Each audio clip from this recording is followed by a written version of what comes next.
보겠습니다. 오늘 말씀은 두 쪽을 볼 텐데 먼저 시편과 사무엘상을 봅니다. 시편 23편 말씀입니다. 너무 잘 아는 말씀이지요. 시편 23편 1절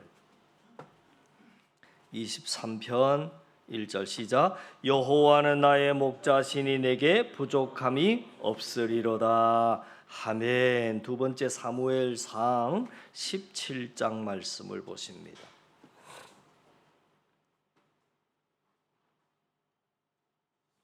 사무엘상 17장 45절로 49절까지 말씀을 다윗이 시작. 다윗이 블레셋 사람에게 이르되 너는 칼과 창과 단창으로 내게 나오거니와 나는 만군의 여호와의 이름 곧 내가 모욕하는 이스라엘 군대의 하나님의 이름으로 내게 나아가노라.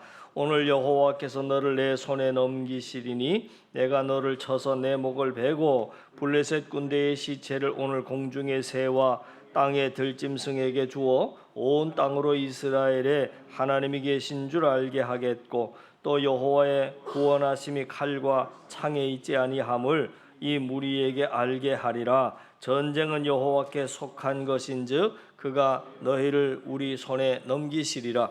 블레셋 사람이 일어나 다윗에게로 마주 가까이 올 때에 다윗이 블레셋 사람을 향하여 빨리 달리며 손을 주머니에 넣어 돌을 가지고 물매로 던져 블레셋 사람의 이마를 치매 돌이 그의 이마에 박히니 땅에 엎드러 지니라. 아멘. 무더위 여러분 어떻게 지내십니까? 그저께 또 태풍 불어서 또 날리고 이렇게 그냥 이래저래 힘든 여름을 지나고 있는데 자녀가 어버이날이나 부모님 생신 때 꼭 비싼 선물을 사드려야만 부모님이 기뻐하시는 것은 아닙니다. 말 한마디로 천냥빚을 갚는다 하는 우리나라의 속담처럼 진심 어린 한마디 혹은 진실한 고백이 담긴 편지 한 통, 카드 한 장만으로도 평생 잊지 못할 선물을 부모님께 드릴 수도 있습니다. 하나님 아버지도 마찬가지입니다. 하나님 아버지는 만물의 주인이 되십니다. 모든 것의 주인 되신 하나님께서 자녀된 우리에게 진짜 받고 싶은 것은 하나님을 향한 사랑의 마음입니다. 그리고 하나님을 향한 믿음이 있는 그 마음을 기뻐 받으신다 하는 것입니다. 그러니까 우리가 꼭 어떤 큰 업적을 이루어야만 하나님의 기쁨이 되는 것이 아니다라고 하는 것입니다. 그래서 이 시간에는 하나님께 큰 기쁨을 줬던 사람 다윗에 대해서 살펴보려고 합니다. 특별히 사도행전 13장 말씀에 보면 다윗이라고 하는 사람을 소개하는데 그 사도행전 13장에는 다윗을 뭐라고 소개하느냐면 아주 간단하게 이렇게 소개합니다. 하나님의 마음에 맞는 사람이라. 그러니까 이전 개역 한글판에서는 하나님의 마음에 합한 사람이라 그렇게 소개합니다. 하나님의 마음에 맞다, 하나님의 마음에 합한다라고 하는 것은 결국 하나님께 많은 기쁨을 드렸다 하는 말이기도 합니다. 그렇다면 이 시간 다윗이 하나님의 마음을 시원하게 해드렸던 위대한 신앙 고백들을 깊이 있게 살펴보면서 우리도 그러한 고백을 할 수 있는 믿음을 소유했으면 좋겠다 하는 그런 마음을 가지고 말씀을 준비했는데 다윗이 했던 그 수많은 고백 중에서 우리는 두 가지만 골라서 두 가지만 딱 살펴보려고 합니다. 그 첫 번째 고백은 다윗이 어린 시절에 했던 고백입니다. 여기서 다윗의 어린 시절이라고 하면 대략 몇 살일까 할 때에 20세 이하 때를 말합니다. 그 시기에 다윗에게 있었던 가장 대표적인 사건 중에 하나가 바로 다윗과 골리앗의 싸움입니다. 그 사건이 사무엘상 17장에 나오는데 많은 구약의 학자들은 그때를 BC 1020년경으로 대략 보고 있습니다. 그러면 이때 다윗의 나이가 약 20세 때입니다. 그러니까 10대 후반에서 많아야 20대 초반 정도, 우리나라로 말하자면 이제 갓 고등학교를 졸업했음직한 그런 나이대로 추정이 됩니다. 이때 이스라엘의 역사에 어떤 일이 벌어지냐면 블레셋과의 전쟁이 벌어집니다. 그리고 그 블레셋 전쟁에서 골리앗이라고 하는 엄청난 거인이 나타났습니다. 키가 대략 6규빗이라고 했는데 메타로 환산하자면 우리가 아는 한 3m 정도 되는 엄청난 거인이 나타나서 우리 복잡하게 다 싸울 필요 없이 그냥 대표자 1대1로 싸워서 승패를 가리자 하고 이스라엘에게 이 블레셋 장군인 골리앗이 도발을 하게 됩니다. 문제는 이런 골리앗 앞에 나서는 이스라엘 군사가 한 명도 없었다는 것이 문제지요. 그러자 골리앗은 더 강한 도발을 하면서 하나님의 군대를 막 모욕을 했는데 그 모욕을 하는 기간을 대략 또 보니까 한 40일 정도로 보입니다. 40일 동안 골리앗이 하나님의 군대를 모욕했는데 그 기간 동안에 이스라엘 군사들은 한 사람도 그 앞에 나서지 못하고 두려워 떨고 그냥 그 도발을 두 눈 뜨고 보고 듣고만 있었다 하는 겁니다. 우리가 이 장면을 상상해 볼 필요가 있습니다. 블레셋과 싸우는 그 전쟁터에 하나님이 함께 계셨을 것이고 그 광경을 하나님도 다 지켜보고 계셨지 않았겠습니까? 또 골리앗의 욕설과 저주를 하나님도 귀가 있으시니 다 듣고 계셨을 겁니다. 그랬을 때에 하나님의 마음이 어땠을까? 를 묵상해 볼 필요가 있습니다. 40일 동안이나 골리앗의 그 욕설과 저주를 듣고 계셨던 하나님의 마음을 한 번이라도 헤아려 보셨습니까?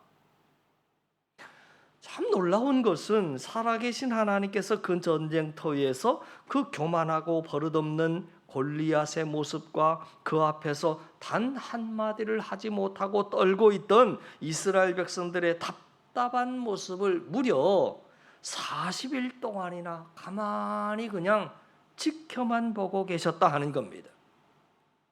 제가 만약에 하나님이었다면 저는 가만히 있지 않았을 것 같습니다. 골리앗이 입을 함부로 놀렸을 때 그 혓바닥을 뽑아버리든지 불벼락을 내리든지 했을 것 같습니다. 그런데 하나님께서는 그 기가 막힌 상황을 40일 동안이나 그냥 잠잠히 지켜보고만 계셨다 하는 겁니다. 힘이 없어서 그런 것이 아니었습니다. 하나님은 40일 동안 누군가를 기다리고 찾고 계셨기 때문입니다. 추락한 하나님의 이름을 높일 그 한 사람을 기대하면서 하나님은 기다리고 계셨습니다. 그때 나타난 사람이 바로 우리가 아는 다윗입니다. 아버지의 심부름으로 형들에게 도시락을 갖다 주러 전쟁터에 왔다가 하나님의 군대를 모욕하고 있는 골리앗을 발견한 겁니다. 자, 그렇다면 다윗이 그 장면을 봤을 때 그 심정이, 다윗의 심정은 그럼 어땠을까? 한마디로 참 기가 막혔을 겁니다.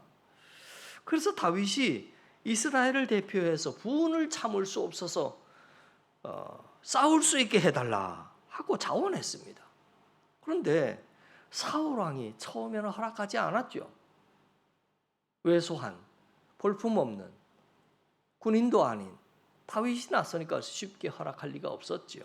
그러나 이후에 허락을 하자 다윗은 지체 없이 물맷돌을 가지고 골리앗 앞에 서게 되는데, 다윗이 물맷돌을 던지기 전에 먼저 골리앗을 향해서 그가 했던 고백이 뭔가, 이걸 살펴보려고 하는 겁니다. 물맷돌을 던지기 전에 먼저 골리앗을 향해서 선포했던 그 신앙의 고백, 그 신앙의 선포를 제가 한 주간 동안 성경 말씀을 읽을 때마다 가슴이 떨립니다. 왜 가슴이 떨리냐면 그때 그 광경을 지켜보고 다윗의 그 고백을 듣고 계셨을 하나님의 마음이 조금이나마 느껴졌기 때문입니다.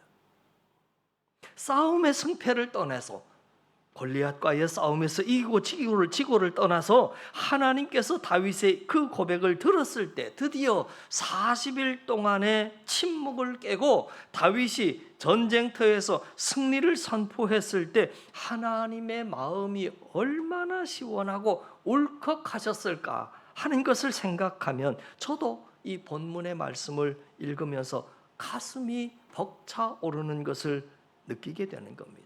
우리는 주전 1020년경 그 블레셋과의 전쟁터로 돌아가서 그때 40일간의 침묵을 깨고 다윗이 골리앗을 향하여 외쳤던 말을 우리도 한번 외쳐봤으면 좋겠습니다. 자, 오늘 본문의 45절, 46절, 47절이 그 내용입니다. 45절, 6절, 7절 다윗이 같이 읽습니다. 시작. 다윗이 블레셋 사람에게 이르되 너는 칼과 창과 단창으로 내게 나오거니와 나는 만군의 여호와의 이름 곧 네가 모욕하는 이스라엘 군대의 하나님의 이름으로 내게 나아가노라. 오늘 여호와께서 너를 내 손에 넘기시리니 내가 너를 쳐서 내 목을 베고 블레셋 군대의 시체를 오늘 공중의 새와 땅의 들짐승에게 주어 온 땅으로 이스라엘의 하나님이 계신 줄을 알게 하겠고 또 여호와의 구원하심이 칼과 창에 있지 아니함을 이 무리에게 알게 하리라. 전쟁은 여호와께 속한 것인즉 그가 너희를 우리 손에 넘기시리라. 아멘. 아멘.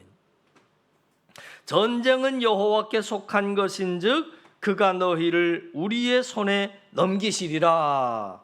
다윗이 그 전쟁터에서 이 말을 외쳤을 때 저는 하나님이 참 감동하셨지 않았을까?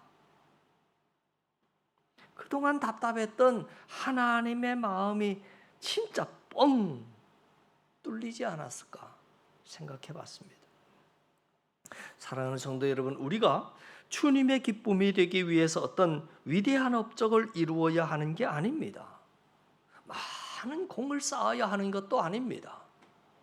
하나님이 정말 듣고 싶어 하시는 그 믿음의 말 단 한마디만으로도 얼마든지 하나님께 큰 기쁨을 안겨드릴 수 있음을 오늘 다윗의 그 고백을 통해서 우리는 보게 되는 겁니다.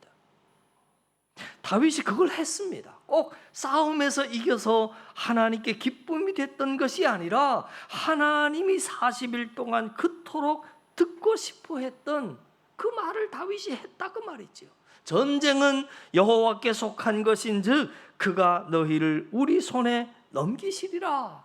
많은 사람이 사복음서에 나오는 베드로, 그 베드로를 좋아하는 분도 있지만 반면에 베드로를 별로 좋아하지 않고 많이 비난하는 분들도 많습니다. 왜냐하면 그는 앞에서 큰 소리만 쳤지 제대로 뭐 지키지도 못하고 결국 예수님을 3번씩이나 부인한 사람이었기 때문입니다. 그러니까 베드로 그러면 허세가 심한 사람, 말만 좋은 사람 취급하면서 사복음서에 나오는 베드로를 별로 안 좋아하는 사람도 많습니다. 그러나 저는 그렇게 생각하지 않습니다. 자기가 했던 말을 지키고 못 지키고를 떠나서 믿음의 고백을 속 시원하게라도 할 수 있었던 그였기 때문입니다. 예수님이 제자들에게 너희가 다 나를 버릴 것이다 라고 했을 때 여러분 아시는 바와 같이 12 제자들이 한마디도 못하고 다 가만히 있었다고 여러분 생각해 보세요. 12명이 가만히 있었어요. 그냥. 그리고 한번 생각을 해보시라 그 말이죠. 1분 동안 아무 말도 없이 너희가 다 나를 버릴 거다 그랬는데 12 제자가 아무도 말 안 하고 그냥 가만히 정적이 흘렀다고 생각해 보세요. 예수님께서 너희가 나를 버릴 거다 말씀하자마자 아니요 하고 외쳤던 사람이 바로 수석 제자 베드로 아닙니까? 모두 주를 버릴지라도 저는 결코 주를 버리지 않을 겁니다. 내가 주와 함께 죽을지언정 결코 주님을 부인하지 않을 겁니다. 그 자리에서 속 시원하게 외쳤던 사람이 베드로입니다. 물론 예수님은 베드로가 그 말을 지키지 못할 것을 아셨지만, 저는 예수님이 베드로의 그 모습을 참 기특하게 여겼지 않으셨을까. 우리가 인생을 살다 보면 골리앗과 같은 문제들을 만나게 됩니다. 내가 상대하고 내가 감당하기에 너무나도 커 보이고 그 문제만 생각하면 참 식은땀이 나고 두려워지는 그런 골리앗과 같은 문제가 우리 앞에 얼마나 많이 놓여 있는지 모릅니다. 그 문제 앞에서 여러분, 단 한 번만이라도 오늘 본문에 나오는 다윗처럼 믿음의 말을 속 시원하게 선포해 보신 적 있으십니까?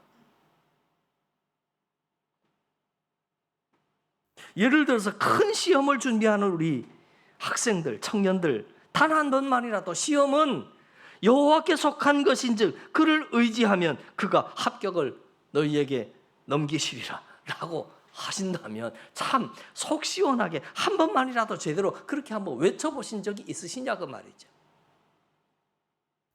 결혼을 준비하는 청년들, 결혼은 여호와께 속한 것인즉 내가 그를 의지하며 나아가면 하나님께서는 멋진 배우자를 나에게 허락하시리라 하는 확신을 가지고 속 시원하게 한 번만이라도 그렇게 외쳐보신 적이 있으시냐 그 말입니다.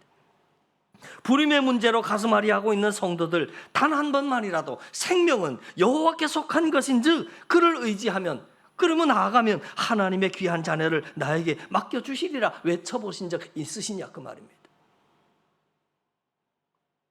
이렇게 말하자면 한도 끝도 없겠지요.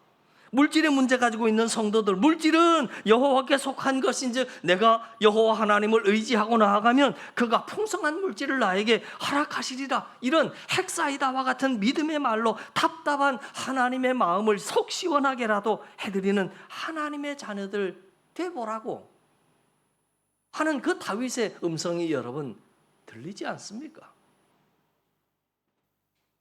다윗의 위대한 그 고백을 하나만 더 살펴보고 말씀을 마치려고 하는데, 우리가 다음으로 살펴볼 다윗의 고백은 이 유명한 시편 23편에 나오는 1절만 읽은 그 고백입니다. 1절 고백인데, 여호와는 나의 목자시니 내게 부족함이 없다. 시편 23편에 다윗이 이것은 말년에 쓴 시편이지요. 양과 목자 이야기가 나오니까 성도 중에는 다윗이 목동이었을 때 쓴 시라고 추측하시는 분도 계시겠지만, 대부분의 구약의 학자는 다윗이 인생의 산전수전 다 겪고 난 이후에 말년에 지나온 날들을 회상하면서 쓴 시라고 이야기합니다. 우리가 구약 성경을 보면 이스라엘 백성이 계속해서 하나님께 범죄를 하는데 그 대표적인 죄가 바로 우상숭배의 죄였습니다. 우리는 우상숭배라고 하면 이스라엘 백성이 하나님을 버리고 다른 신을 섬기는 것이라고 생각하지만 여러분, 사실은 그렇지가 않습니다. 이스라엘 백성이 여호와 하나님을 완전히 버린 적이 있었나? 그런 적은 없습니다. 한 번도 그런 적은 없습니다. 구약에 나오는 대부분의 우상숭배의 개념은 한 신을 버리고 한 신을 섬긴다, 그런 개념이 아니라 대부분 같이 믿고 같이 섬기는 개념입니다. 그러니까 같이 믿는 개념이라고 하는 건 양다리 걸치고, 양다리뿐만 아니라 세 다리도 걸치고 네 다리도 걸치고 10다리도 걸치고, 일본 말로는 80만 다리도 걸치고 그렇게 되는 거죠. 여호와 하나님도 섬기면서 바알신도 섬기는 겁니다. 몰렉신도 섬기고 여호와 하나님도 섬기면서 아세라 신도 섬기는 겁니다. 당시 애굽이나 가나안의 신과는 그렇기 때문에 다신론이었지요. 그러니까 각 지역을 다스리는 여러 신들이 있었다는 겁니다. 그래서 우리가 어렸을 때 그리스 신화를 보면 참 재미난 그 그리스 신화에도 보시다시피 각 지역을 다스리는 여러 신들이 있었잖아요. 하늘을 다스린다 하는 제우스 신이 있었습니다. 여러분 보시는 것처럼 이 제우스 신 천둥 번개를 주관한다. 바다를 다스리는 신도 있다. 포세이돈이다 그럽니다. 우리는 용왕신 그러는데 포세이돈이다. 각자의 신들이 다스리기 관장하는 것이 다 다릅니다. 자, 이스라엘 백성이 이런 잘못된 다신론에 물들어 버린 겁니다. 그래서 여호와 하나님 한 분만 믿으면 그건 불안하니까 하늘의 비를 주관한다고 믿었던 바알 신도 같이 믿게 되는 것이고, 다른 이방 나라의 신들도 함께 믿은 겁니다. 이러한 우상 숭배를 하나님께서 영적인 간음이라 취급하십니다. 이게 하나님만 섬기는 게 아니라 두 다리, 세 다리를 걸치고 있는 모양새이기 때문입니다. 하나님 한 분으로 만족하지 못하고 다른 여러 신들을 함께 섬겼기 때문입니다. 그런 잘못된 다신론적인 신앙과 우상 숭배의 죄악이 지배하던 그 시대에 하나님의 마음을 정말 시원하게 해드렸던 사람이 바로 다윗입니다. 자, 다윗은 여호와 하나님 외에 다른 신들은 다 거짓 신들이라고 하는 것을 알았습니다.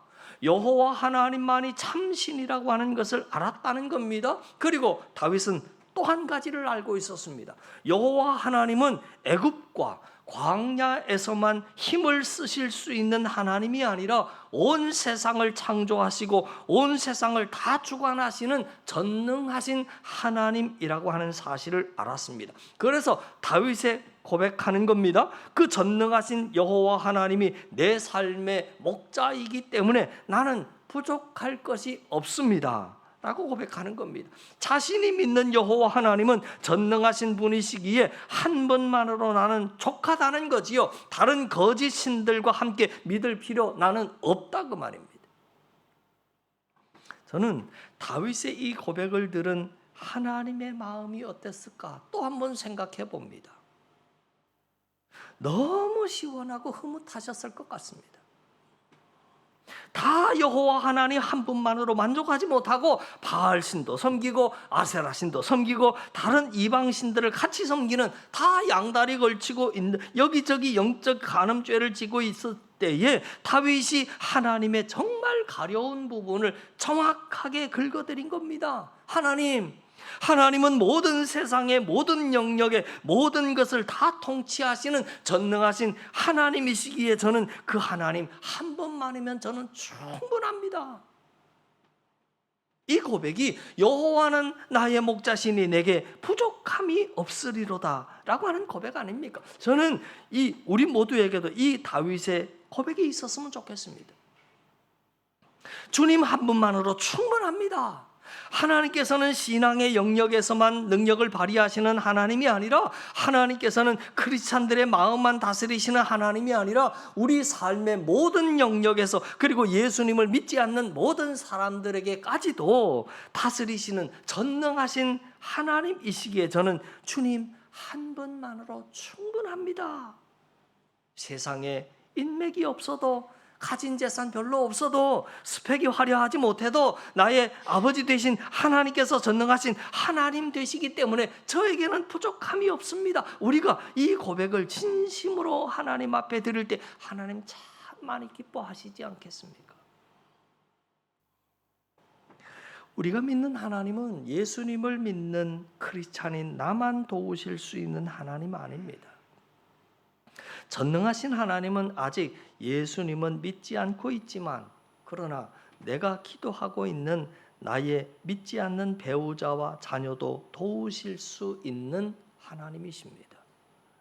하나님은 교회 안에서만 우리를 도우실 수 있는 그런 하나님이 아니라, 전능하신 하나님은 예수님을 믿는 사람이 한 명도 없는 내가 월요일부터 다니는 직장에서도 우리를 능히 도우실 수 있는 하나님이십니다.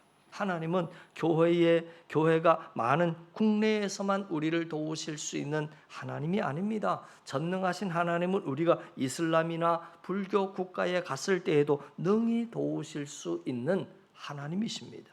하나님은 우리가 현역에 있을 때만 도우실 수 있는 하나님이 아닙니다. 전능하신 하나님은 우리가 은퇴한 후에도 우리를 영원히 도우시는 하나님이십니다. 그 전능하신 하나님이 나의 아버지가 되시기에 저는 그 하나님 한 분만으로 충분합니다. 비록 돈이 별로 없어도 이런저런 보험도 많이 들어놓지 못했지만 하나님을 믿는 믿음의 보험 하나만으로도 저는 만족하고 충분합니다. 여러분이 그 고백을 하며 나아갈 때 하나님이 얼마나 기뻐하실까? 하나님이 얼마나 뿌듯해하시고 대견해 하실까를 생각해 보셨습니까? 사랑하는 성도 여러분, 하나님을 기쁘시게 해드리는데 많은 돈이 필요한 것 아닙니다. 많은 공로 쌓을 필요도 없습니다. 그 요구하지 않습니다. 제대로 된 믿음 하나만 있으면 충분합니다. 그러나 아무리 재능이 많이 있고 돈이 많아도 믿음이 없이는 절대 우리는 하나님을 기쁘시게 해드릴 수 없는 겁니다. 저는 바라기는 죄악으로 얼룩져서 참 믿음을 찾아보기 힘든 그 사사 시대와 같은 영적 암흑 시대에 다윗처럼 믿음의 고백을 통해서 답답한 하나님의 마음을 속 시원하게 해드렸던 그런 모습이 오늘 이 시대를 살아가는 우리에게 그대로 임파테이션이 되고 전이가 되고 그 말씀을 통해서 배우고 주님의 기쁨이 되는 그런 자녀로 살아가는 우리 한사랑 성도들 다 되실 수 있기를 주님의 이름으로 간절히 축원을 드립니다. 기도드립니다.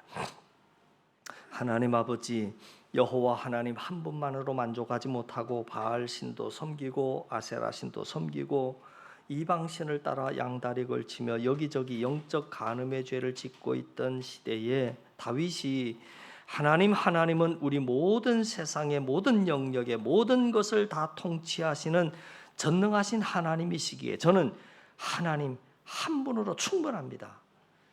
그렇게 고백함으로 하나님의 마음을 속 시원하게 해드렸던 것과 같이 우리 또한 세상에 인맥이 없어도 가진 재산 별로 없어도 스펙 화려하지 못해도 나의 아버지 되신 하나님께서 전능하신 하나님이시기 때문에 저에게는 부족함이 없습니다 라고 믿고 믿음의 고백을 올려드리며 살아가는 우리 한사랑 성도들 다 되게 하여 주시옵소서. 믿고 감사드리며 예수님 이름 받들어 간절히 기도하옵나이다. 아멘.